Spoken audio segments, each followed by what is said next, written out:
Bengali fish curry. What is curry? To an Indian, it is a stew of spices, vegetables, and/or meat.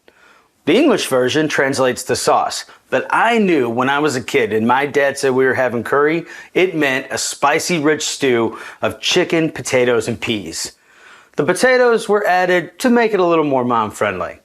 This is 2 pounds of tilapia cut into 2-inch pieces and marinated overnight in the fridge with turmeric, chili powder, and mustard seed. I've got oil heating on medium-high heat.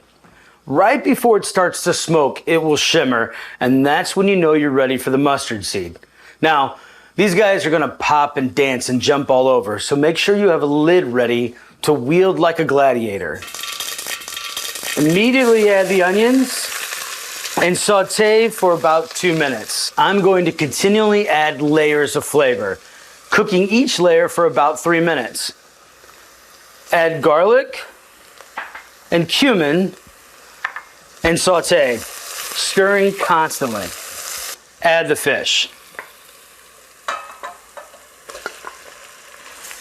We're going to turn the heat to medium and cook the fish until it's white on all sides. Crushed tomato adds another layer of flavor. Next, turmeric and Madras-style curry powder. And now I'm adding fish stock. Bring to a boil, turn the heat to low, and simmer for about 5 minutes. Season with salt and pepper, and that's it. You're done. How easy was that? I can't wait to taste this.